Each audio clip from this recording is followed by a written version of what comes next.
Welcome everyone to today's book event on gender, protest and political change in Africa. My name is Nadia Ali and I am Director, Center for Middle East Studies here at Brown University, where I'm also a professor of anthropology in Middle East Studies. And it's my great pleasure to co-host today's event. So the Center for Middle East Studies this year is starting a couple of new initiatives, one of them focusing on gender and sexuality with reference to the Middle East and its diasporas, and also working in close collaboration with colleagues who work in other regions. And now I'd like to ask my colleague, Professor Dan Smith, who is co-hosting the event, to introduce himself and the Center of African Studies. Dan? Thank you, Nadia. It's my pleasure to co-host this event. I'm the director, as Nadia said, of the Africa Initiative at the Watson Institute and at Brown University, and I'm also professor of anthropology, and I'm delighted to be part of this event, and we're looking forward to our conversations and discussions with the panelists and this great book. Great. So I'm now going to introduce our speakers, guests today. First one is Dr. Avino Okesh. Avino, who was actually a colleague of mine at SOAS a few years back. So Dr. Avino Okesh is a lecturer at the Center for Gender Studies at SOAS, University of London. And her teaching and research interest lies in the nexus between gender, sexuality, and nation-state making projects as they occur specifically in conflict and post-conflict societies. And prior to her appointment at the Center for Gender Studies at SOAS, she contributed to knowledge production and transfer through an adjunct teaching position with the African Leadership Center at King's College London. Dr. Okesh also brings a much longer history of gender and conflict programming work in Africa with a range of international and national organizations. So welcome, Avino. Our second guest is Sarah Sumaya Abid, who is a feminist researcher based in Cairo. Sarah holds an MA in human rights from UCL. Sarah, could you switch on your camera, please? So Sarah holds an MA in human rights from UCL, University of London, and was part of Operation Anti-Sexual Harassment and Assault. She has worked with HarassMap, CARE International Egypt, and Sarah is also a former teaching assistant at the British University in Egypt. Her paper titled How Do Sex Workers Perceive Their Working Identity? Case Studies in Egypt has been published in Kohol. So this is, of course, a journal that is based online and available freely in English and Arabic, and is really sort of cutting edge in terms of presenting work on gender and sexuality in the region and its diaspora and beyond, really. And then our third speaker is Sarah Nogdalla, who is joining us from Khartoum. She is a gender consultant and researcher from the Sudan. She holds an MA in gender studies from SOAS as well, University of London, and has a BA in international relations from the American University of Sharjah. Sarah's research interests are grounded in the relationship between gender, Islam, and the state, and has written extensively on gendered citizenship and feminist activism in Sudan. Welcome, Sarah. So very unfortunately, our fourth speaker, Felogene Anumo, is unable to join us today. So, you know, we are sad about that, but we hope that we'll have a good conversation based on, you know, the different chapters and contributions. So, Avino, I'd like to start out asking you, so the book, which, you know, I greatly enjoyed reading, I read it a couple of weeks ago, really looks at the very diverse trajectories of conflict and state-society relations on the continent, and is providing us both, you know, with, you know, very specific case studies, but also there are some underlying themes. And, you know, one of the themes that is obvious is how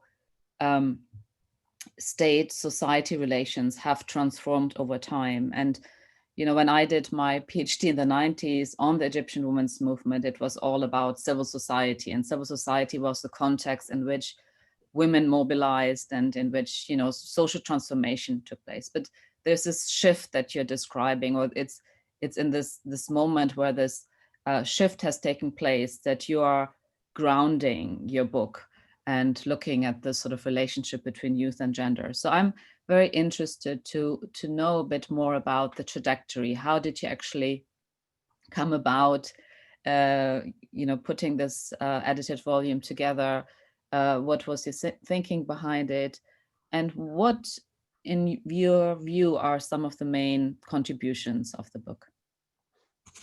Thank you very much, Nadia. And once again, let me just thank you for hosting what will be the last of the book discussions that we'll be having for this edited publication. As Nadia noted, she and I were colleagues at SOAS, so it's really an honor for me to have you host this particular book discussion. So the emergence of the book arises through a range of stories, and I'm only going to share one, which is the fact that in 2016, when I joined SOAS, we were hosting, as the Center for Gender Studies, these bi-weekly seminars. And during one of the seminars, we hosted a conversation that was looking at the question of student protests, specifically thinking about Fees Must Fall in South Africa. And fellow Jean, who you mentioned, was part of the panel, who was locating her own reflections in relation to student movements in Kenya, where she was a student movement leader during her days at the university. This intervention struck me, and the conversations during this intervention struck me as an important point around which to expand the ways in which people who were not located in the African continent thought about the role of youthhood, thought about the role of university students in fostering and pushing for change. Because at the point, there were also very heightened conversation about decolonizing universities, decolonizing curriculum. And when people looked to the African continent, it seemed that they only looked to South Africa.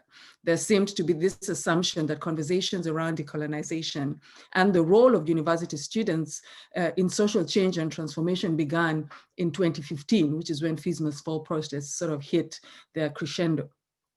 And so this was part of the impetus to expand a conversation around the history of academics, university students, in expanding debates around academic freedom, Africanization of universities. And so I began to look for a number of people who could have that conversation in written form. But also at that particular moment, there were a range of protests that were happening around the African continent, from the Oromo protests in Ethiopia, the protests in Burkina Faso were happening. And in the introduction chapter, I mapped the number of protests that happen across different parts of the African continent that are often structured around service delivery questions. It's really around the material questions for citizens on a day-to-day basis. So it is evident, therefore, that in the 2015 going forward, citizens have found protests, citizens have found direct action as one of the most important ways to challenge regimes, to challenge the ineffective ways in which national governments are crafting a social and economic program that is considered inclusive. In essence, it is a move away from thinking about the ballot box as the only way through which to change governments, but to recognize that elections have become manipulated, elections have become performances, and that citizens are taking their power back. Because in effect, if you vote for a leader, that legitimacy of governance is derived from the citizens. And so when citizens take to the street, they are having a direct conversation with the regimes about the lack of legitimacy that is occurring in terms of how the country or countries are being run. So it's this convergence of interest, a Fees Must Fall conversation, the number of protests that are increasingly occurring across the African continent from 2015 to now, and an interest in examining what is it that happens to these protests that frame themselves as revolutionary, that frame themselves as movements that are designed to really deal with the socioeconomic and cultural questions that lead to the exclusion of the vast majority. Yet, women's questions, gender equality questions always end up on the periphery of those demands. So we can invoke the number of women and girls and the sort of equality struggles that manifest in Tahrir Square, that manifest at the University of Johannesburg, that manifest in Khartoum. You know, we can invoke all these figures and push out all these images praising the importance of women's participation and women's voices. But yet when change arrives, when the strongman has been pushed out of office, women and girls and young people in particular are told, hold up, you must now wait for your turn. Let's remember that the challenges for equality are much greater than questions around gendered inequalities. They're much greater than questions of youthhood. So let's set that aside for a minute and let's deal with the urgent questions of the country. And this is something that all of the authors pick up in their chapters to trouble this idea of why gender inequality questions are relegated to the sidelines. In each of the chapters, we begin to see a generational moment in which all of the authors are grappling with what it means for younger generation of feminist activists to center their demands within movements that are claiming themselves as revolutionary and movements that are purporting to project a much broader vision for change and transformation than that which older generations have potentially presented. Now, I think it is evident that even going into this publication, I could argue that I would know the answer. We know the recalcitrance of patriarchy. We know that patriarchy and its bedfellows, whether it's capitalism or white supremacy, will always restructure the ways in which power machinations occur. The minute you open one lever, patriarchy reorganizes itself. The minute you push another lever, capitalism reorganizes itself. But it was an opportunity for us to begin to examine the shifting ways that heteropatriarchy is reorganizing itself within contemporary movements. What are the different ways through which technology is being mobilized as a route through which to push out young women who have found social media as a space to organize nationally and transnationally? What are the ways in which patriarchy is beginning to mobilize queer narratives, trans-based narratives, and we see this in the South Africa chapter, to begin to rewrite particular heteronormative ideas around gender and sexuality or femininity and masculinity within these societies. So it's about opening up these opportunities for rethinking heteronormativity, for thinking about the new sites through which feminist activists are mobilizing change that I believe is an important contribution. I believe, and this is something I argue more a lot, is that publications, academic publications, scholarly publications, in my view, should not necessarily be prescriptive. Our objective here is not to provide you with a set of answers. Our objective here is to provide you with a set of reflections from activists who have been doing this work, from scholars who have been thinking about this work, so that anyone who is going out there to use direct action, to think about protest movements as a site from which to propel change, can look back at some of the lessons that other movements have experienced and on some of the challenges that have encountered, so that we do not repeat the same mistakes. And I think this is one of the great offerings of the publication, an opportunity to have a deep dive through very specific countries, experiencing very different things, yet manifesting in similar ways, and drawing out on the specificities of how patriarchy reorganizes, the specificities of how younger feminists are pushing back, the opportunities that are evident in mobilizing in the digital sphere, but also the cross transnational lessons that are emerging in terms of foregrounding the importance of invisible labor, foregrounding the importance of care as a critical part of protest action and change. Yeah, I mean, one of the things, many things that I really enjoy about the book is that it's really trying to challenge the privileging of academic knowledge production and also really providing a platform for activist knowledge production. Excuse me. So before handing it over to Dan, who's going to ask each guest a question around the chapter, I just wanted to say something about the structure of the event. So we'll be in conversation for about 45 to 50 minutes, but we're encouraging all of you to put in your questions either in the Q&A function if you're joining the webinar, or through the YouTube function. We will be receiving those questions. So anytime, if you have some questions now, please start putting them in. We'll pick them up later. So now over to you, Dan. Thank you. So Nadia and Awino both mentioned the fact that there are middle chapters to this book that offer case studies around these questions and issues. And so we're lucky enough to have 3 of the authors with us today. And what I want to do is give each of them an opportunity to speak briefly about their chapters. We'll start with Sarah Abed and her chapter about Egypt, co-authored chapter about Egypt, which is called A Revolution Deferred: Sexual and Gender-Based Violence in Egypt. So Sarah, we'd like to hear from you, please. Thank you so much. And thank you for the invitation and the introduction as well, Nadia. And I'm so glad to be here with you, Dan, Awino, and Sarah. So in our chapter, A Revolution Deferred Sexual and Gender-Based Violence in Egypt, Radwa, my co-author, and I were interested to examine the dilemma and tension between feminist emancipation and revolutions with nationalist undertones when pushing back against misogyny that often causes anxiety and fears to authoritarian heteropatriarchal regimes that is also increasingly militarized like Egypt. So basically we were arguing that sexual violence was paradoxically one of the biggest obstacles as women protesters from all walks of life were subject to indiscriminate and brutal forms of violence by state and societal alike. Societal actors. But also we were trying to show that it was also an opportunity for women's emancipation in the Jan 25th revolution. So when looking at the literature, feminist scholars generally have noted that revolutions with nationalist undercurrent tend to be masculine projects that usually advance masculine interest. The notion of nation itself, as we all know, is gendered, and women participation is endorsed if it seeks to advance existing nationalist goals and shunned when advancing alternative feminist agenda. However, we were interested to also look at how women have consciously exploited their positions in order to justify their presence in the revolutions. And when we look at sexual violence, for example, it was even the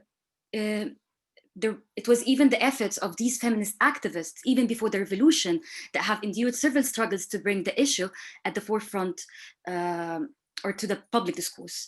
And then when looking at the Jan 25th revolution and all its subsequent uprising with its all-forced brutal reality, we kind of see how it subverted and created an opportunity for the fruits of such efforts to actually be finally reaped. When Radwa and I were writing this chapter, we were kind of arguing that if this momentum in the movement against sexual violence is sustained, it is likely to pave the way and the likelihood of such gains to be actually translated in a more tangible ways throughout the in the laws, for example. And we were actually witnessing that, like looking now at this current movement or the current moment as we speak, the ongoing feminist movement that is perceived by many as the start of the feminist revolution, myself included, we actually see how it started with ABZ, someone who, a perpetrator, where women flooded Instagram to actually speak about their sexual assaults and rape stories. So this is how it started. However, it actually moved beyond that, and it started to connect different struggles and other forms and faces of violence, like the TikTok women. And even though the virtual space continued to be used as a tool of surveillance, I think it also eased the process of connecting different and diverse backgrounds and age groups together in their fight against patriarchy and injustice more broadly. So when looking at the Jan 25th revolution and its continuous tension between nationalism and feminist emancipation, and looking at our chapter, back to our chapter, revolutionary forces, including the so-called progressive left, did not actually view gender equality as a critical demand underlining the success of the revolution in the quest for social justice. And this was actually evident, especially just weeks after the 25th of revolution, when women were marching in light of the International Women's Day, and they were attacked. The protest was actually attacked.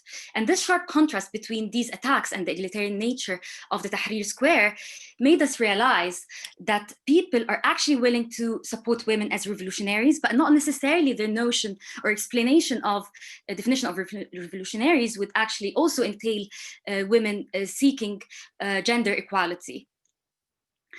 However, this didn't stop women, and it was used as an opportunity where women were at the forefront of anti-harassment initiatives, opposing chivalry attitudes that was particularly evident during the marches and the mob assaults, the virginity tests, the blue bra, and the list goes on. And women rallied their efforts through marching and chanting that Banat Masr Khatt Ahmar, the daughters of Egypt are a red line. And one of the marches, actually, women were holding knives as a powerful political statement. It was also manifested in women's opposition to men forming circles around them to shield away perpetrators of violence. And initiatives such as Opantish, I recall, like we had this long discussions where we were insisting, we as women, to be part of intervention groups to challenge this kind of protection notion around us, while trying to rescue victims and survivors of sexual violence out of what we called at the time Circle of Hell. Perhaps the biggest accomplishment was the amendment of Article 306 in the Egyptian Penal Code in 2014, where for the first time in Egyptian legal history, sexual harassment was actually legally codified. And now last summer, we're witnessing another accomplishment, like on the legal front, where the law was amended to protect the identities of victims and survivors of sexual violence at the time of reporting. Of course, there is still some skepticism toward the law implementation, especially we all know that, it's clear for us that those who are implementing it are those who are the same one who are abusing it.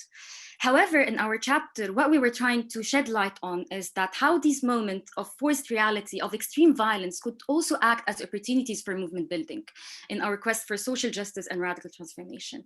It's these opportunities that should not be taken lightly, even at moments of recurring despair, because these moments will actually reshape our feminist collective consciousness with all the negative and positive experience that this journey could actually entail.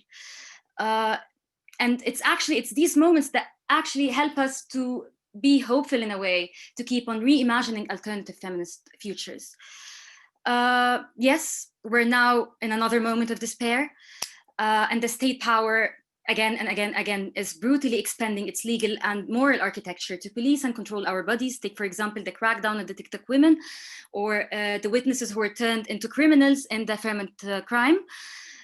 I still believe, however, I still believe that there is a clear shift, and it's like everyone is actually feeling it in the current discourse, where we're moving beyond the victim blaming discourse that was actually heavily present during revolutionary time.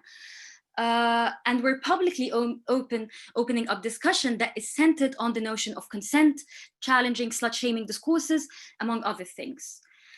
And that's it. But I would really love to actually end with Sara Ahmed's quote from Living a Feminist Life, because I think it so much resonates with everything that is happening here in Egypt, and even more broadly on an international level, that feminists need feminism to survive. And I think this is our motto, especially now.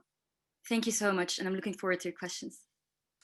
Thank you, Sarah. And we'll have opportunities for questions after we hear about two of the other middle chapters. So I want to invite Sarah Nugdala now to talk about her chapter regarding the Sudan, the title of which was "The Revolution Continues, Sudanese Women's Activism." Sarah? Hi, thank you. Thank you, Dan, Nadia, and Awino for the introduction. Can you guys hear me? We can hear you just fine. There's a little bit of a delay. So my chapter is entitled "The Revolution Continues, Sudanese Women's Activism." And my chapter historicized Sudanese women's activism in the last 2 decades of the former Islamist regime. And the starting point for me was how the state mobilized gender as part of its Islamization project, and how the control of women and women's bodies was central to that process. And then I looked at how this was later cemented through a set of public order laws that police women's dress code and behavior in public, looking at in the informal sector were particularly subjected to the violence of these laws and their arbitrary application. So an understanding of these laws and policies under the new regime revealed the mobilizing factors of the Sudanese women's movement throughout the years of the former regime. And the chapter looks at particular moments of heightened repression against women and analyzes the feminist activism happening around those moments. I also looked at how women's activism was met with specific gendered violence seen in microspaces by other actors in society, but also by the state, and how this took the form of the closure of civic space and the suffocating of dissenting voices. There was a turning point, however, in the responses to women's activism and the discourse surrounding feminist activism generally in last year's revolution, which I briefly addressed in the chapter. So apart from the successes of the youth rising up to their generational challenges and achieving what many believed was unthinkable, while insisting on peaceful protest action, the revolution saw a newfound celebration of women activists who prior to the revolution were shamed and vilified for their work and were now suddenly being celebrated internationally. So what my analysis was interested in was how the celebration of women at the front lines does not change the gendered experiences of movement building. So despite being at the front lines, women experience the harassment and assault of their bodies, the silencing of their demands, and reminding us again that gender remains central, even in progressive spaces, even in revolutionary spaces that are intended to be about freedom. But more importantly, it reminds us that visibility does not always mean justice on the ground. This was responded to, the injustices happening at protest sites were responded to with feminists mobilizing within the revolution, addressing bodily violence in the movement and just the disillusionment of being famed for driving a movement without their demands being heard. And this was seen in women forming safe spaces within protest sites, like I said, but also in the formation of a group of women coming together under the name Sudan Women for Change to address their demands under the transitional period. And this movement not only spoke to women, but gave focus to women from marginalized regions in particular. So the revolution has been very telling in terms of how we perceive or position women's activism and how erasure is constantly being confronted, which brings me to the main takeaway from the chapter, and that is that resistance transcends Bashir's time. It was happening under his regime during the revolution and even now during the transitional period. Just telling us again that the labor and resistance of feminist activism has and will always be there, even if it's not publicized or even if it's not visible. And yeah, so while patriarchy is morphing and extending its tentacles, so too does feminist activism in order to confront it and resist it. So ultimately, the revolution continues. Thank you. Thank you so much, Sarah. So we look forward to coming back to you shortly. Finally, I want to invite Owino to speak again, because in addition to being the editor of the book, she was also an author of one of the middle chapters about Kenya, the title of which was Youthhood, Gender, and Feminist Dissent. So Owino, if you wouldn't mind saying a bit about that chapter, that would be great. Thank you. So one of the sort of underlying undergirding frameworks for thinking about contemporary protests across the African continent is youthhood. I think there's a widely held recognition that these are protests and movements that are driven by young people. But yet we also know that the scholarship around youthhood, particularly as it connects to the African continent, is one that has always been framed in a negative way. So youthhood is a problem. The youth bulge is something that needs to be resolved. The reason why young people are taking to the streets is because of the high youth demographic dynamics in the African continent, which the governments of the day are not necessarily able to plan for. So the youth bulge, turning the youth bulge into a demographic dividend, is how this scholarship, articulates the challenge of the large youthful population.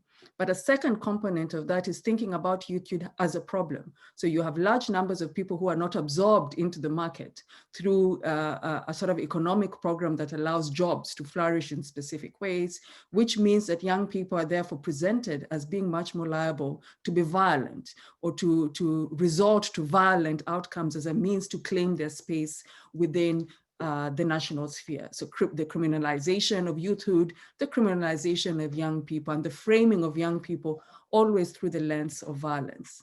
But yet we also know that this scholarship on youthhood is a scholarship that is deeply gendered. In essence, when they're talking about youth, they are talking about young men. So more often than not, the conversations about how youthhood travels across gender is one that is not necessarily picked up in a sort of very firm way. But there are, pockets of scholarship that are sought to problematize the questions of how young women, in particular across the African continent, experience youthhood, the sort of elasticity of youthhood, where for men, you can be in my country, Kenya, the youth category expands until you're 40 something, right? So it is an elastic category that is often really connected to questions about employment, labor, and social income or social progress, if you will, economic progress, if you will, and less about the sort of number, the age limit that international bodies have placed in terms of categorization of youthhood. But this liberty of expansion of youthhood is only one that is granted to men, right? For young women, the minute that you get married, the minute that you have a child, you're no longer a youth, you're considered to be a woman, and the sort of social cultural demands that accompany womanhood begin to be foisted upon you. Now, what a lot of the scholarship that I draw on in relation to this chapter begins to pick up ideas about the loss of social capital, the ways in which young men, youth political leaders, youth activists who are often male travel in social and political spaces is unencumbered of the gendered roles that society pushes upon them. So youthhood as a category continues to be one, even if freed from the negativity that frames it in scholarship, is still one that is deeply gendered and makes invisible the sort of agency and contributions of young women in our societies who are not necessarily ascribing to these definitions of youthhood, or who are not bound by these social cultural frames around youthhood. And so what I do with the youthhood and gender and feminist dissent chapter is to begin to draw on some of my own experiences of working with young feminists in Kenya in particular, around very specific campaigns that were speaking to ideas around gender, particularly women's leadership in the public sphere, and the ways in which violence is mobilized in the public sphere, designed to push women out of spaces that are constructed as being a male domain and male in nature. So both of the chapters, both of the case studies that I used to tease out, the sort of dissent that young feminists are exhibiting, both through the ways in which they're organizing, but their claims to public space, point to the mobilization of violence, violence as a political strategy, violence as a political tool, violence as a disciplinary force, and how that comes to be waged both by political leaders, state actors, and non-state actors. But there's a class dynamic here, because the two cases that I pick speak to very different kinds of women that are being used, if you will, as cases to force a public discourse around the disciplinary use of violence against women in the public domain. And it is this class dynamics that begins to allow us to examine the recalcitrance of patriarchy, or the ways in which patriarchy is only comfortable with particular kind of women. So you have a political leader, and this is the case of Rachel Shebesh, a woman member of parliament in Kenya, who is attacked publicly in front of the media. But the kind of support that you see for her is one that draws on the ideas around rogue women and women who are indisciplined and therefore deserve the kind of violence that is meted out against them, because this kind of violence is expressly designed to discipline them into specific forms of femininity. On the other hand, you find a younger woman who is raped, and the ways in which the case is dealt with by the legal system elicits a different kind of response from the larger community in the social media sphere, specifically in Kenya, because this is a young woman from a poor community. So there are a range of class-based narratives that are being mobilized here that project her as innocent, that project her as somebody deserving of protection. So this juxtaposition of the rogue woman and the innocent girl, and the ways in which society mobilizes protection for different kinds of women, is what I begin to pick up in these two case studies, but always keeping attentive, or always remaining attentive rather, to the fact that these are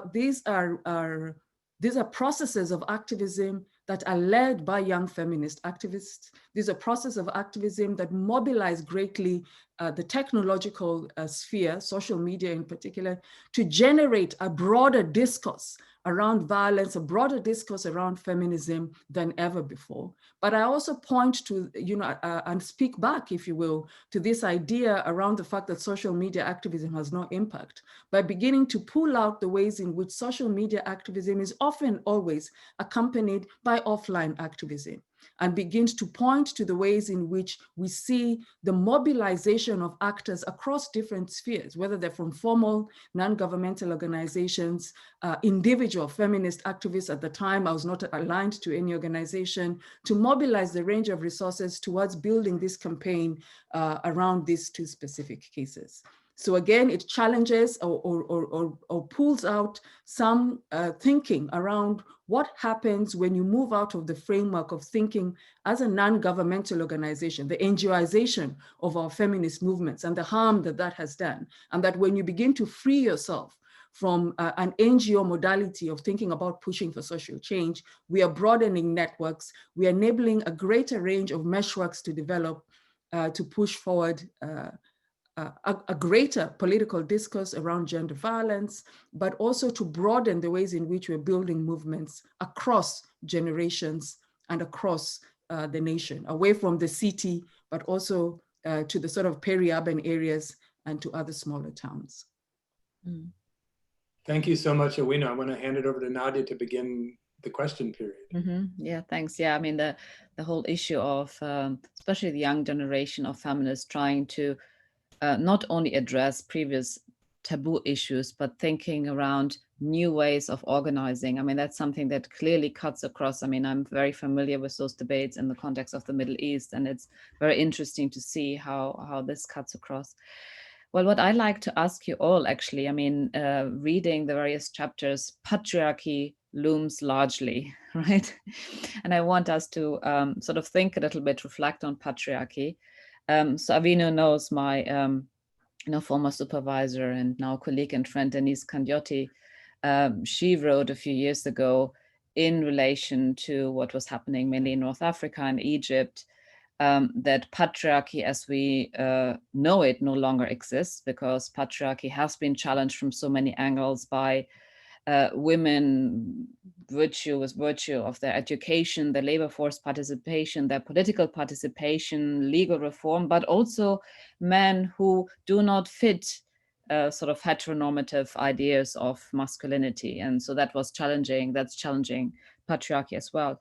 And what Denise Candiotti has been arguing, I've been sort of trying to look at it as well in different contexts, is sort of the idea that because patriarchy feels threatened, it's kind of slashing back in even more violent ways to try to hold on to authoritarianism, militarism, heteronormativity.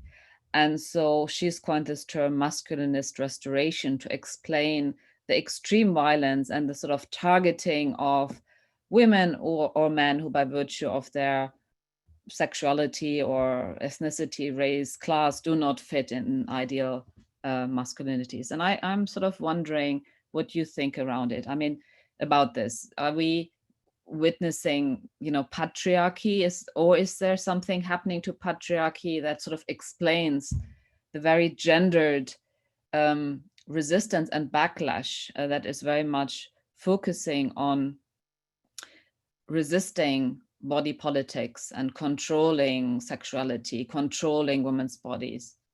I'm curious to know what you think about it. I don't know, anyone like to start?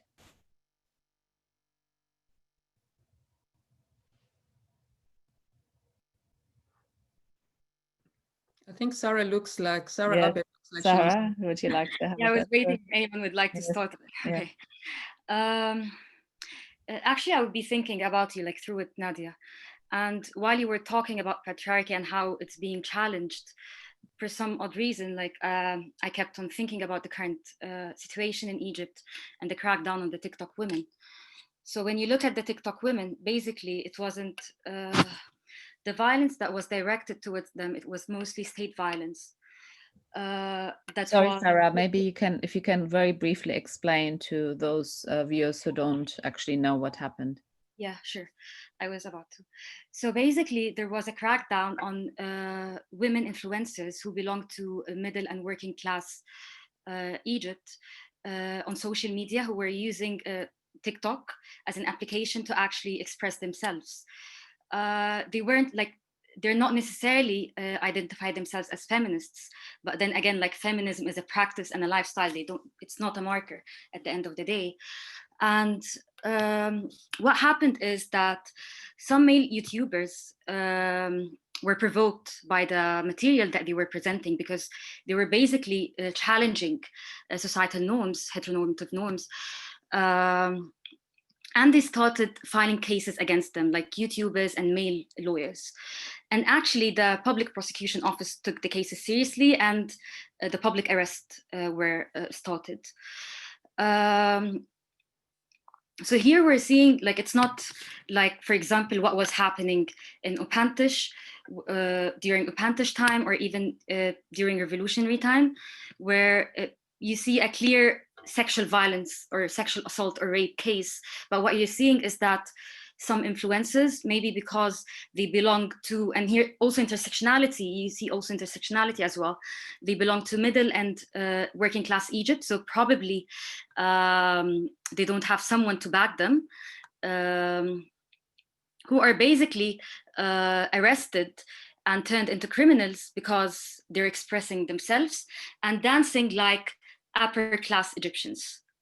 And maybe talking about, like openly talking about, for example, Sharihanum, for example, was talking about her shaving body hair, shaving routines. So she was very open, and she was talking openly about topics that maybe this heteronormative male subject is kind of provoked, that this person is managing to make more money than him, to have more viewers than him. And from that, you see this kind of how the state actually were challenged and provoked by how can I say it? By their autonomy, their body autonomy. And then, like, they under the new law, there is a new law called cybercrime law. It was in 2018, the law, and it was basically, I think it was implemented at the time they started actually arresting the TikTok women, or at least we, or some of us, started to actually realize the dangers of this law, the new law in place, when these attacks and these crackdown and the public arrests were taking place. So I think the TikTok women, in a way, they might, I'm not sure, but I think they kind of challenge or give us a new perception of different phases of patriarchy. When I don't know, like I'm thinking, what do you think, Nadia? Like talking about the TikTok women? And yeah, I mean, I think that's one example of patriarchy feeling threatened, because clearly they're overstepping, you know, boundaries that even when you think back a few years ago in Egypt, you know, would not have been possible. And you know, I think there are so many different inroads that women and also men have made to challenge. But I guess the question is,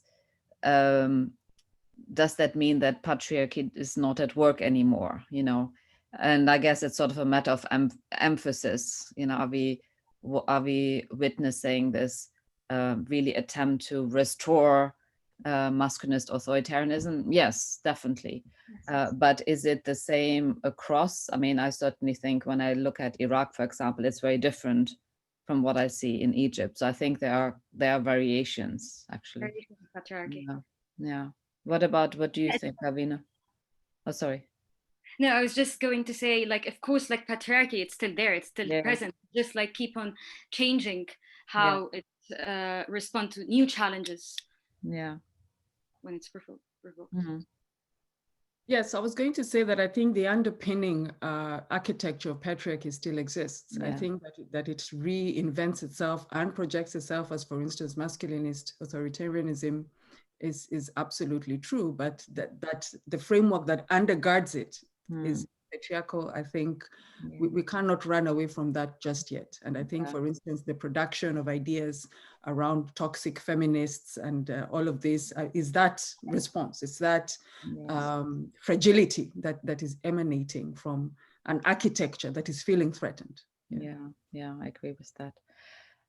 So I'm suggesting, Dan, I think you have one more sort of broader question, and then after that we'll open it up for Q&A. Dan? Sure. So I'm actually drawing from one of the questions I was going to ask Owino about her chapter, but I want to broaden it out and perhaps make it to the larger group. So there's an old literature in my discipline, in anthropology, that talks about the struggles between generations, and particularly between older and younger men. And of course, much of that suggests that what they're struggling over is access to and control over women's bodies. And today, young men across Africa complain about the obstacles to marriage. And I guess my question has to do with, the degree to which you think that the current patriarchal gerontocracy, to the extent that there is a patriarchal gerontocracy, is similar or different from the past. And maybe related to that, are younger men who are stuck in waithood and youthhood women's allies against patriarchy, or is it more complicated than that? In what ways are they allies or not? So I'm asking for people to think about the relationship between patriarchy and gerontocracy, and specifically about how you see young men in these struggles.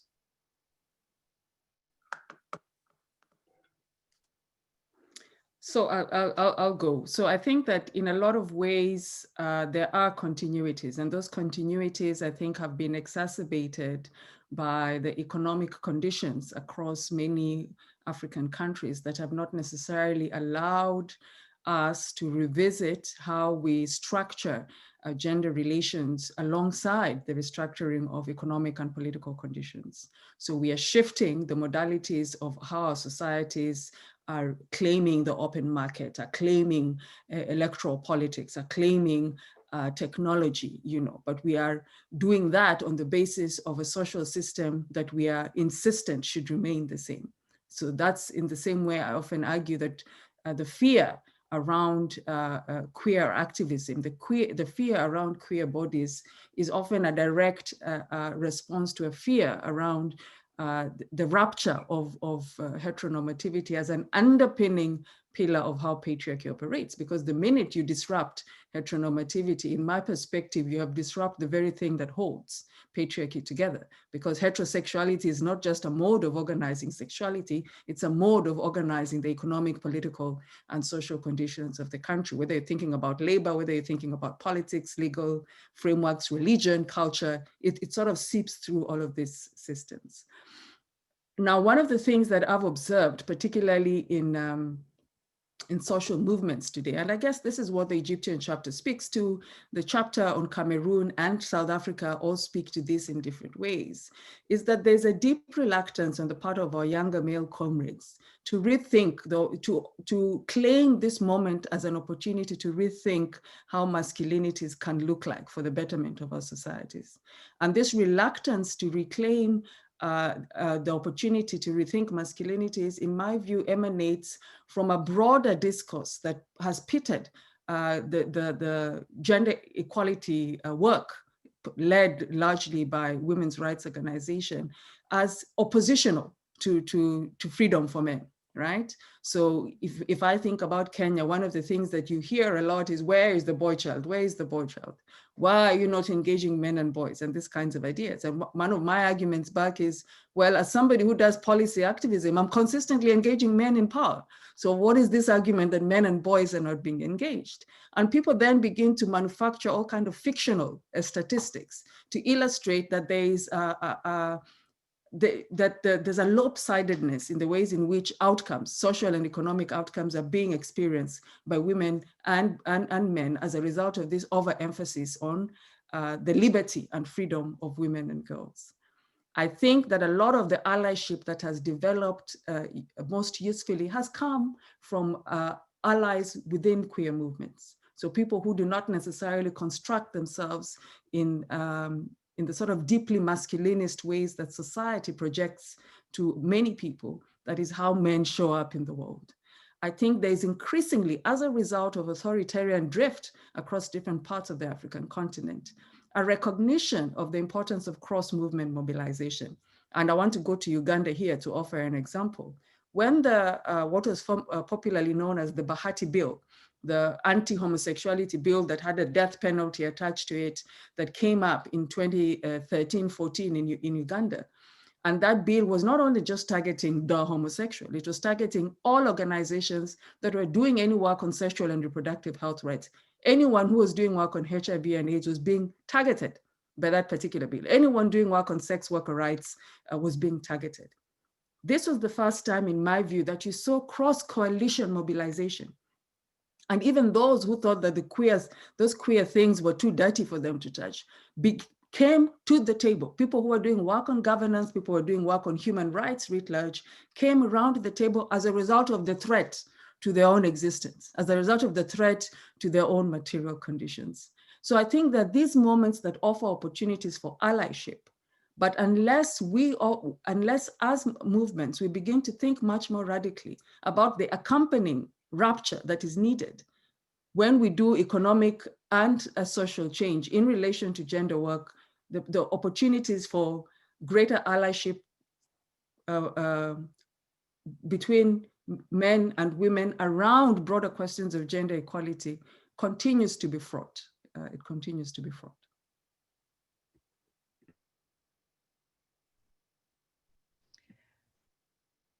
Right, maybe I go to the Q&A now, if no one wants to chip in here. We have a number of questions. I suggest I'm going to read out a few and then to gather them and then can answer them jointly. So the first one is by Gita Busmaha. Gita says, I feel it is important to shed light on the status of youth in terms of political change, and is asking, what are the priorities given to youth as political leaders? Then I have a question here by Sonja Rupčić. A question to all panelists. I was wondering if you could talk to the relationship between feminist movements and criminal justice, particularly around matters of gender-based violence. Sarah Abid, for example, spoke about legal reforms around sexual harassment. Avino talked about the criminalization of young men. So to what extent are feminist and youth movements promoting more muscular, carceral state responses towards violence, solutions grounded in policing, prosecution, and punishment? Is there a debate amongst activists about how the state should be involved, and how are these debates playing out? So that's quite a big question. So maybe I stop here and ask you to get, maybe Sarah, if you want to start with the last one, and then I'll find out whether Sarah and Avino want to also contribute. Yeah, thank you, Sonja, for asking this question. It's actually one of the questions that has been raised, especially for those, especially during this current movement, about our strategies and tactics and how we want to take this forward. But also one of the things that was that many of us agreed on, that we can't tell survivors and victims of sexual violence which direction to take, whether to resort to the state and the criminal justice, or to actually try to find new ways. Because at this moment, as we speak, some women, they don't have any other resort than resorting to the criminal justice, even though it still like fell short in acknowledging domestic violence, anal rape, or rape, other forms of rape, and on other fronts when it comes to sexual violence. So, for example, the Fairmont, they filed a case, the survivor and victim of sexual violence of the Fairmont crime, she filed a case. And this is when the witnesses in this case were turned into criminals. And this is when people started realizing, of course, some of us would be realizing this at an early stage, that what is the limitation of state, and to what extent we want to involve the state when it comes to these issues. Especially, it only sometimes strengthens them to actually expand their power and control our bodies.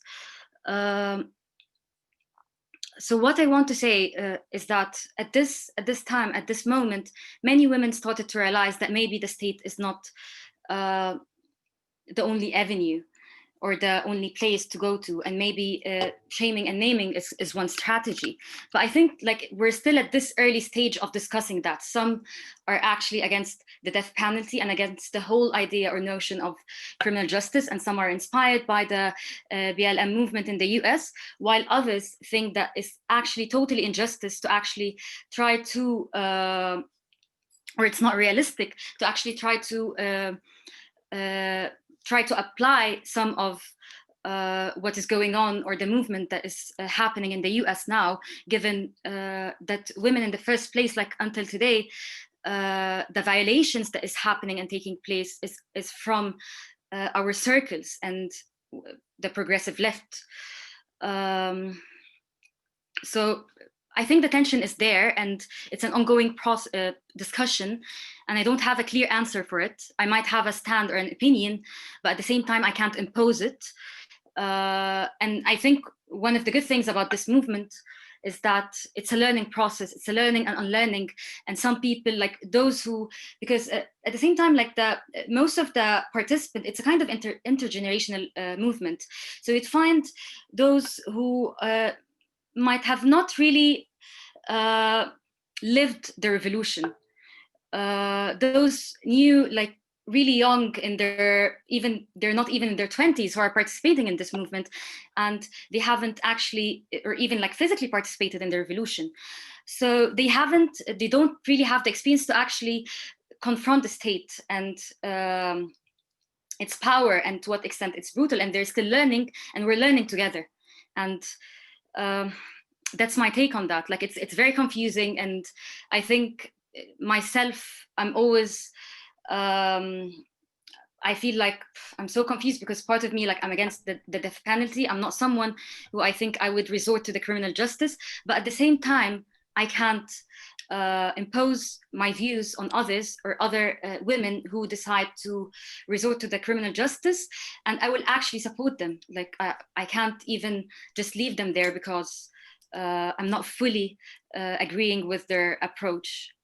Yeah, well, I mean, as you say, I don't think there is a clear-cut answer. And when we look at the history of feminism I mean, I'm more familiar with the Middle East and North Africa than, the African continent more broadly, but certainly that has been a big tension sort of in how far do we focus on legal reform, in how far do we try to influence the state or work with the state. At which point does it become counterproductive, because the state is clearly the problem when we're dealing with an authoritarian militarized state? And I think that it's a very tricky question, and sometimes I think it looks more clear-cut from the outside, but when you're inside, it's much more complex. So I'm always wary of people sort of making holier than thou statements about this. It's a very tricky one. Yeah, especially when you're living the event itself. Yeah, of course.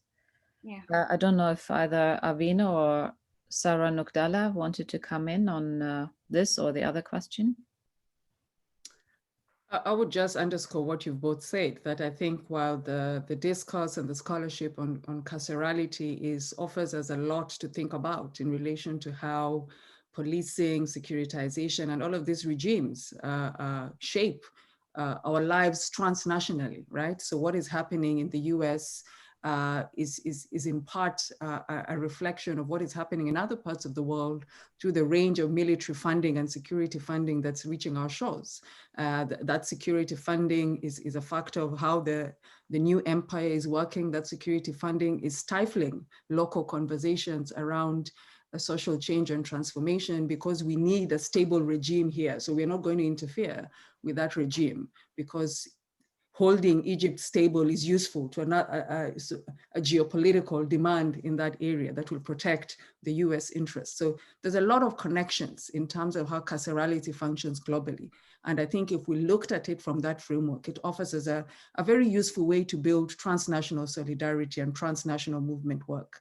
Because I think once we unsettle this global power dynamics, it becomes much easier to then begin to think about how those transnational dynamics have real repercussions on the socioeconomic conditions that are rendering some people much more liable to resort to certain forms of criminality, or to resort or to be on the sidelines of greater state surveillance because of discourses such as violent extremism or terror. Like Sarah and Nadia, I hold some reservations, particularly on certain crimes, and on some of those crimes, such as sexual violence and other forms of what I consider to be deep crimes against personhood, against agency.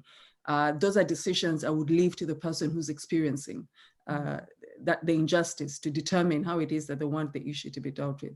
I think there's a lot of conversation today around restorative justice, but we're all grappling with what restorative justice means. And I think folks, the BLM movement, Black American folks who are talking about restorative justice are keen on thinking about restorative justice in a context in which the imprisonment of Black men and Black women is high, right? So this is about state violence enacted on a large section of the community. How do you deal with other forms of violence that are indeed underpinned by the way the state is organized and how it organizes communities, but which complicate our social and political relations? I agree, it's one that requires more thought. Yeah. And it's an active debate. To respond directly to the person who's asking the question, it's an active and live debate amongst lots of feminist movements that I'm familiar with. Yeah, and also, I guess there are different phases of protest and revolutionary movements when we actually do have trust in the state. I mean, especially when there is sort of change and we want the state to protect us. So this is, there's also an element of temporality. Let me move to a couple of other questions here. There's one by Teresa Lewis, who's thanking us for the panel and saying, as an election analyst, I have worked in Africa and other parts of the world, and women's youth involvement in politics is something that always raises a lot of questions in terms of the lack of involvement. Are there currently any efforts to train young women to be involved in political life and deal with political violence? Do you see a rise in local NGOs which would tackle such training efforts? And a question by Radhika Moral, which is particularly for Avino. I would love to hear more about the point you made regarding the centrality of material questions when thinking about political change. Despite the fact that considerable women do become beneficiaries of women's movements who assume positions of power, they're often not effective in terms of addressing dissimilar women's interests. How do these differential specific material histories play out in the context of protest and resistance by various feminist groups? Thank you. And I think other folks can also pick up on the second question, because I believe that some of your chapters address this intergenerational dynamics. I think on the question of training and women and young people's political participation, I would argue, as somebody who was a professional feminist before I came into the academy, is that there are a dime and a dozen of youth and women's rights organizations that have been doing capacity building. In fact, every election cycle, I have participated in tons of conversations and training programs to equip women, to run for office, to train them on their political manifesto development, to train them on public speaking. And what we've learned from all of these processes, this is not about the lack of capacity, right? This is not about their inability to do these things. This is about a political environment that consistently edges out people on the basis of age and on the basis of gender. And so it's really the infrastructure of political organizing that needs to shift, rather than equipping people to work within an infrastructure that is already flawed. And a lot of the conversations that are happening now in relation to young people in political leadership or women in political leadership is less about approaching it as from a deficit point of view, to say that they lack something, so we need to equip them with something in order to enter the space, but to rather recognize the deficiencies in that space and how you rectify those deficiencies so that everyone can have a level playing field. So that would be my response to that. It's not a lack of, it's not the need for more training, it's the need to re-engineer the architecture of political organizing across many parts of the African continent. Yeah. Yeah, thanks, Avino. Sarah Nukdala, would you like to come in on any of the questions?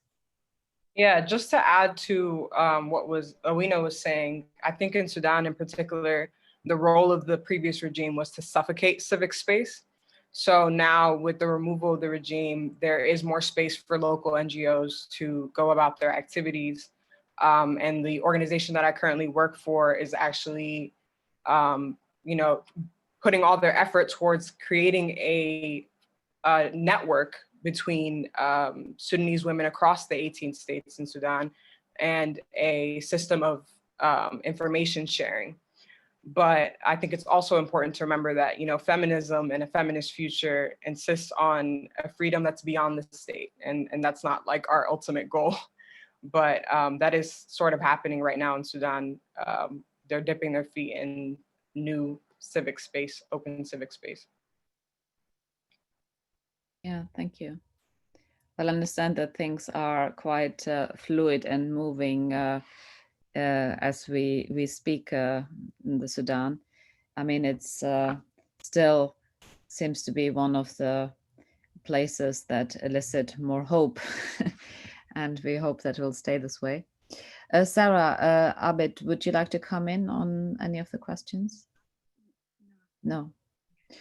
So maybe then let me return to the second question, which is about the differences across women. And I think that for me, my approach to this question is an approach that concerns any movement, right? So even when and I always return to this example, that when we think about the liberation struggles across the African continent, we seem to think that everyone was sold on the idea of liberation, that everyone believed the liberation leaders when they said freedom will come, and these are the ways in which to do it. I think the processes of movement building teach us that it takes a lot of work to get people on board towards a shared direction. And it's about recognizing that at times, what you need is a critical mass of people who can advance a particular agenda. And once the others see that there's an opening that will actually shift and transform their lives, you bring them along. Earlier on today, I was talking in a different platform about the old school work that some of us used to do, which is around conscientization. Now, conscientization work was very different from awareness raising, right?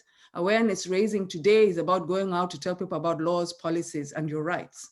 Conscientization work was around deep-rooted ideological work, which is around analyzing the systems of power, the structures of power, and how we are all implicated in these structures of power, pushing people to unlearn the ways in which we both exercise power, the ways in which we inhabit and embody different forms of power, and contribute to sustaining our own oppression sometimes. And this is the work, draws on the work of people like Paulo Freire, Augusto Boal, and others in terms of liberation scholarship and liberation pedagogy, if you will. So I think the reality that in any movement, whether it's feminist or otherwise, that there will always be differing visions of how we achieve change. We cannot ignore it. Let's not assume that because we are feminist, we all have a shared idea of what that feminism or womanhood or femininity looks like. My approach, and this is just because I've grown a little bit older, when you need to move, you move. You carry the few people that you have with you and move the process forward. It is always likely that those who are slower to catch on because they're still struggling with religion, culture, all of these things that we've imbibed from when we were children and that have become so part of us that we do not think of them as things that we've acquired. Instead, we are considering them as part of our DNA. When the time that opening happens, they will join us. But to halt the movement because you want to carry everyone with you is a strategy that has never worked for any revolutionary process. Yeah, I think I strongly agree with that. Okay, I'm going to read out another question. The question is by Dotun Ayubade. Congratulations to you all on this important book. This has been illuminating, a question of questions. How do you encounter and engage with the idea of victimhood in the social movements you study? In other words, how do women reconcile a social order that seeks their victimization, the emotional, physical harm from state-based sexual violence, for instance, with the actual mobilization around these issues? What are the limits of victimhood as a useful concept? I'm thinking about Okesh's description of the young woman whose youth became framed around a need for intervention as a basis for denying her rogue political agency. Sarah Abed, would you like to start us off on this question?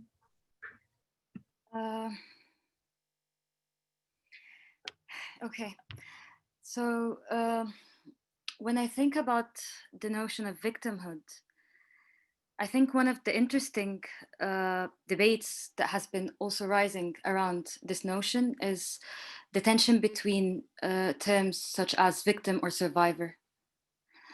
And it was actually one of the things that was opened recently among us.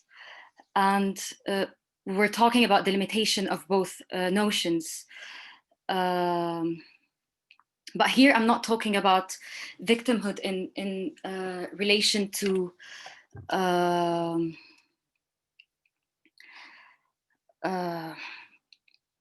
I'm talking about it in relation to the self, because I think one part of it is actually we as victims and survivors of sexual violence. I don't know how to say it, but maybe I can say. How do we, sometimes we need to identify ourselves in dealing with the emotional and physical harm. And how do we see ourselves? And how, for example, the term survivors actually has harmed some of the people who were who encountered state-based sexual violence, even during revolutionary times. And for me, this was one of the very interesting topics and debates surrounding this notion of victimhood, that how it even starts from us, and this negative connotation around the notion of victimhood, that we continuously try to de-associate ourselves from this term, as if by doing that, so we will, we're actually, I don't know, like maybe it's not the right word, but let me just say it, feminist enough. But it's not actually like that. Like part of it is showing up your vulnerability and showing which term you resonate with. And if victimhood is one of it, then just like the whole feeling of, or resonating with the term victim in order to actually deal with the emotional, physical harm is one thing that I think we shouldn't avoid. I'm not sure if I'm actually answering the question. But for me, this is how I think of the concept, and how I think of how it could be useful in the context of emotional and physical harm from state-based violence, or even gender-based violence more broadly. And I'm actually tired from this negative connotation with the term, and that we're trying to disassociate ourselves from it rather than actually confronting it. And maybe sometimes if someone needs to embrace it, then embrace it, and to each his own in a way, like if a survivor or a victim, like they choose how they want to reconcile with it. Yeah. And yeah. Thank you, Sarah. Sarah Nugdala, would you like to come in on this question as well?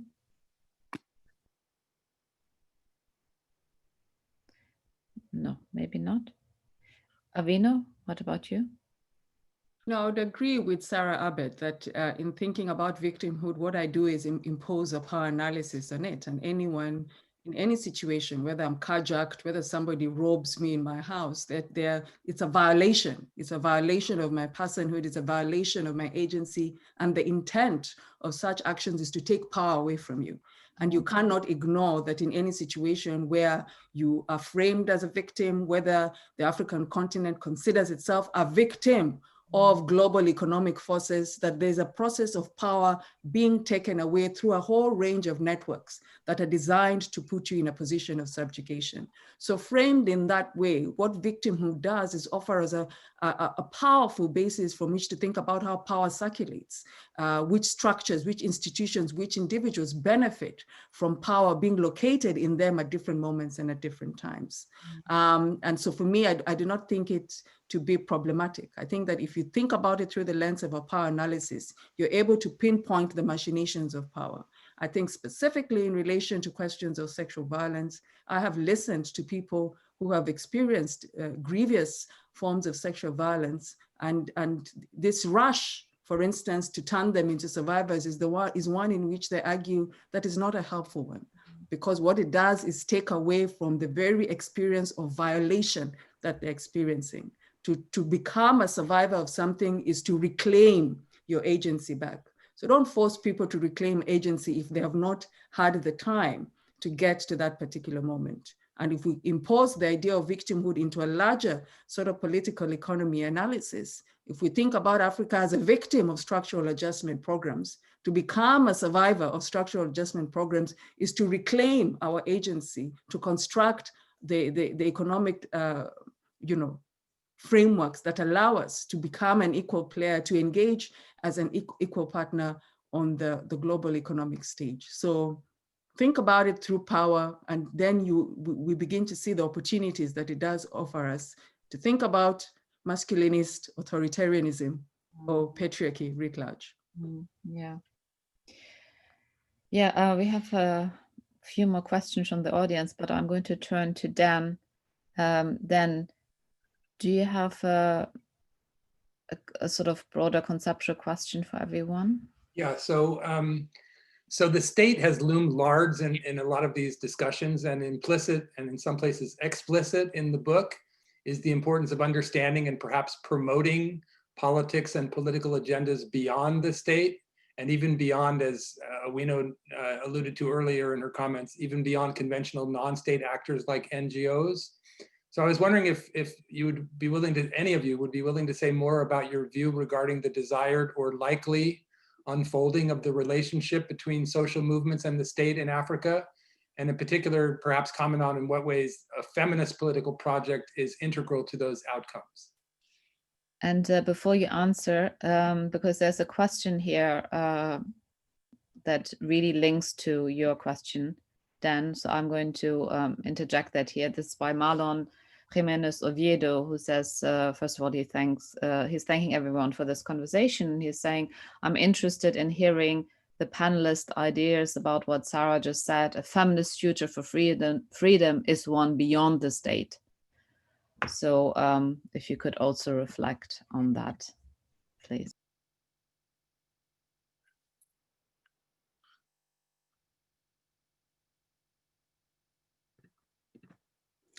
Perhaps Sarah Lugdala, do you want to start us off?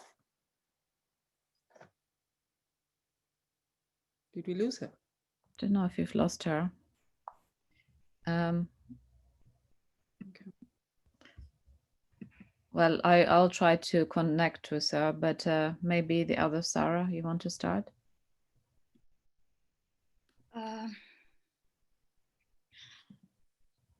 I think, like, I totally agree, of course, with Sarah in regards to a feminist future for freedom is one beyond the state.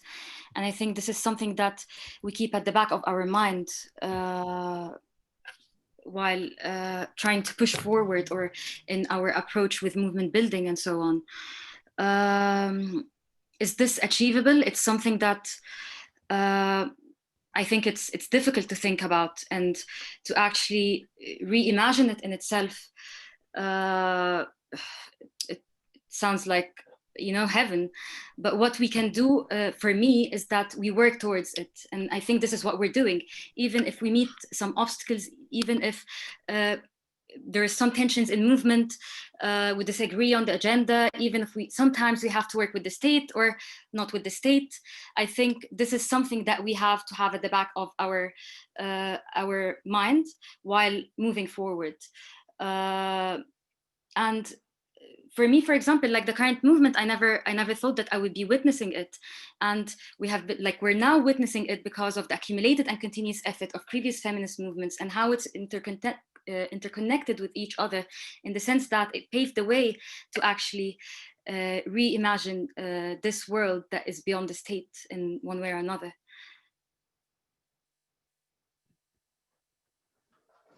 So I will be upfront and say that I am perhaps a bit disciplined by the idea of the state, the nation state, right? But I do recognize and see the possibilities of imagining life and societies that are not disciplined by these geographical boundaries, and these juridical ideas of the nation state that more often than not are not of our making, right? And so here I exclude new nation states that have emerged in sort of very evolved and self-determined ways from those colonial structures that were set up without consideration or consultation of the inhabitants. So I see these possibilities, and we see these possibilities through the sort of transnational feminist work that many of us are involved in and engaged in. But we also see the limits or the constraints that are put on that transnational feminist work through the very idea of migration, immigration, borders, and policing that impacts how we can all connect with each other despite a shared interest. So I think that in the imagining or the centrality of the feminist vision around this in terms of thinking beyond the state is a lot of work that I've begun to see across different feminist movements that begin to prioritize very specific ideas around safety and security, for instance. When you look at the work that is emerging from Urgent Action Fund Africa, which is a rapid response grant maker that gives funding to women human rights defenders across the different parts of the continent, particularly those who are facing direct attack from state actors. When you think about the work of folks like Yara Salam based in Egypt, wonderful new publication that they put together around even the finest warriors that reflects on the importance of collective care and well-being.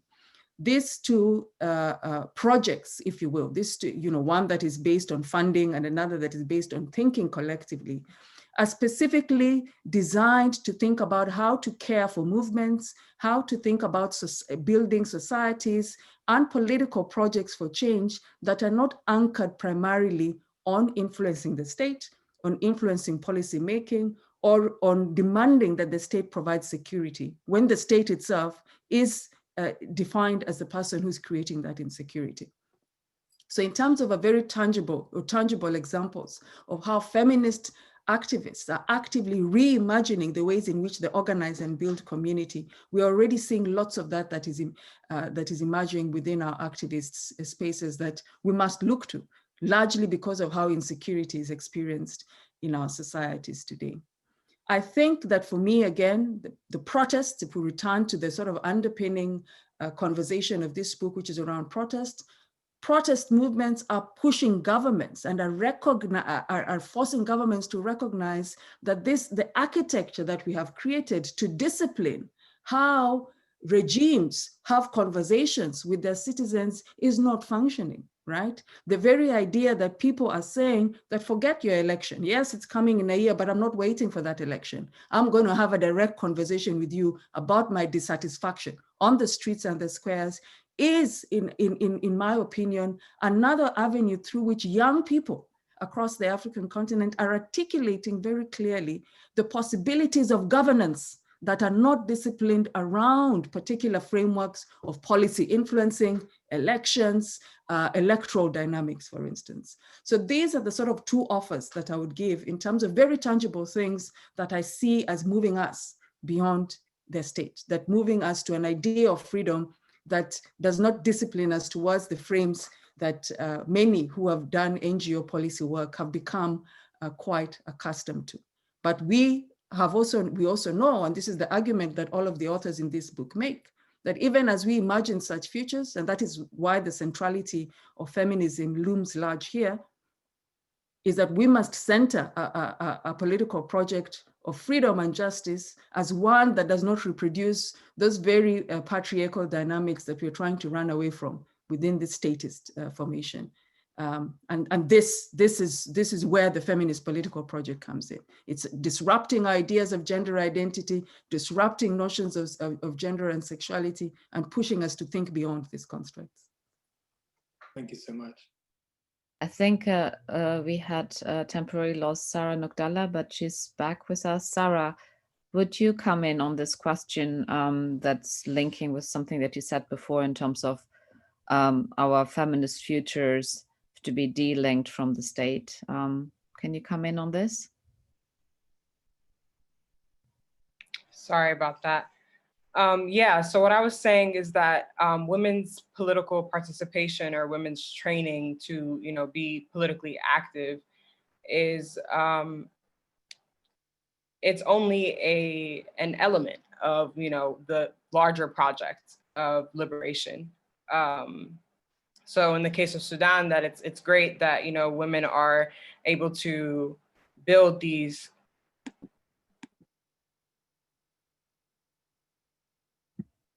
Sorry, so it seems that we've lost again. Sarah had said that there are problems in terms of electricity cuts.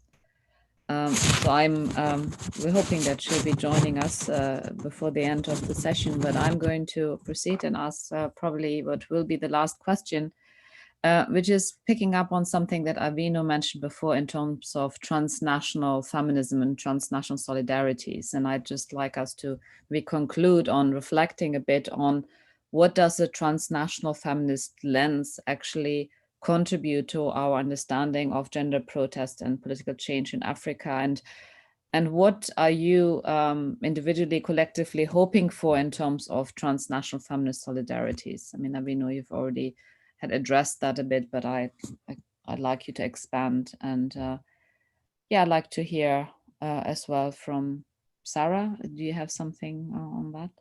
Sure. Shall I start? Yes. Okay, I'll jump in. Of course, transnational solidarity is important. And for me, it's a way to create pressure, especially during hard times. But at the same time, it's a tool that should be used very cautiously, because sometimes the demands or the safety or the security for example, the local protesters or activists might be at risk. So I think it's this, as opposing to global feminism or this image around global feminism, I find like transnational solidarity is more sensitive in this regard. It takes into consideration diverse categories, and it acts accordingly. So when, for example, even during the current time, one of the things that I believe that transnational solidarity is crucial is how we negotiated with different actors in bringing what's happening in Egypt, internationally speaking. And why, for example, we'll not use this tactic, but this strategy, like the other one. So here where I find it useful. And the other thing is that how ideas travel across places, like different places, and how we can actually learn from others. So for example, as Awin was mentioning, when it comes to care or collective care or creating spaces, so how we can actually learn from the BLM movement now, while we're actually witnessing or living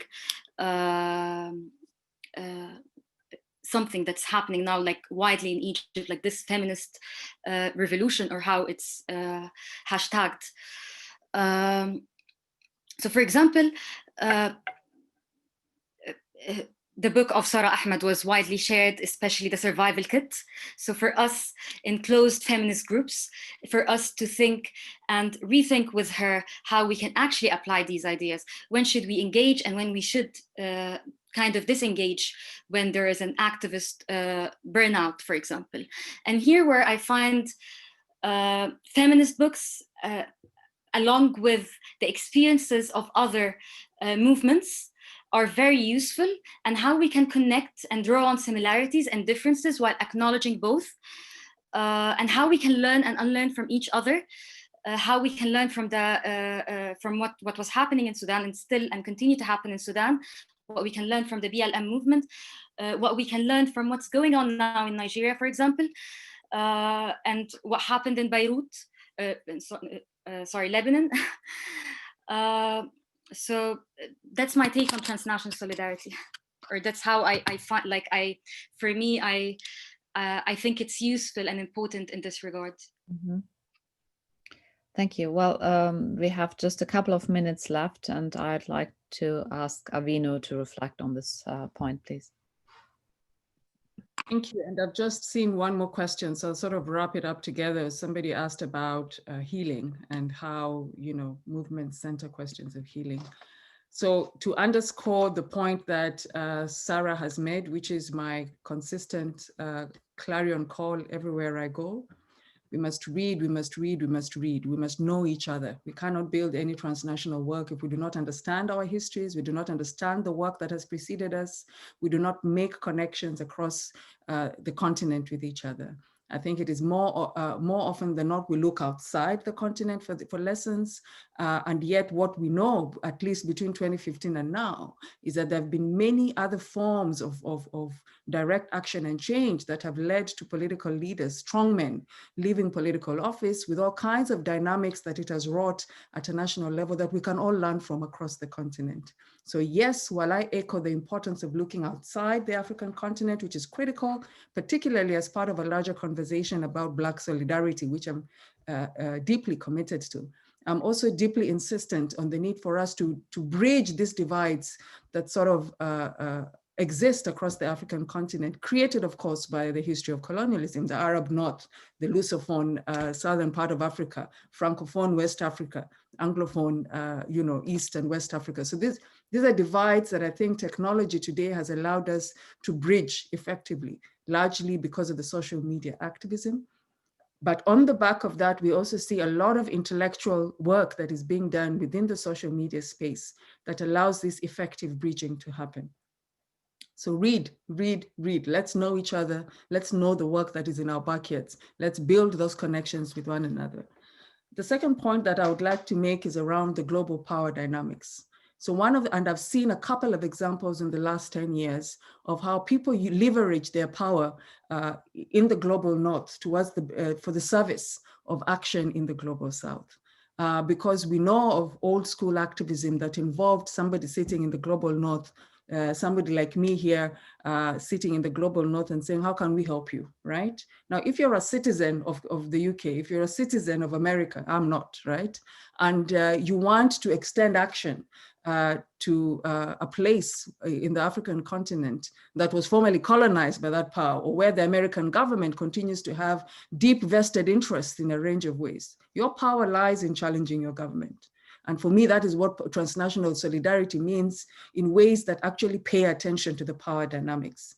In the same way that I argue that it is not the task of non-queer allies to speak for queer folk, it's not the task of progressive patriarchs to speak for women's rights activists. We already know our demands. We are very clear about the issues. Your task is to challenge and use your relative privilege within your spheres of influence. And in this way, we do not end up reproducing those old binaries around the global south and north, invoking solidarity, invoking feminism in ways that is actually harmful, and reproducing these power hierarchies, even as we work as social movements. Finally, on the question of healing circles, I think there's been an emerging growth of work, particularly around feminist care, that some of it, the one that I'm most familiar with, comes from Latin America, but an increasing amount of work that is happening to return to our own histories of collective healing, well-being, and care that exists, that has always existed within our societies. I have just posted on the chart the book and the collection by Yara Salam on Even the Finest Warriors, because that, in my view, offers you an expansive overview of activists who have been on the front line, who have been arrested, imprisoned by various regimes, and how they're actively thinking and recuperating historical, collective, and innovative strategies for thinking about healing and care. I think there is an insistence, and one of the chapters by the last one by fellow Jean and the co-author speak quite deeply around the notion of care in relation to the protest moment and beyond. And so this is something that is a live conversation and one that we continue to think with actively. Yeah, and one that's, of course, extremely acute in the current context of the pandemic as well. Well, I'd like to thank you, Avino, and also Sarah Abed and Sarah Nugdala.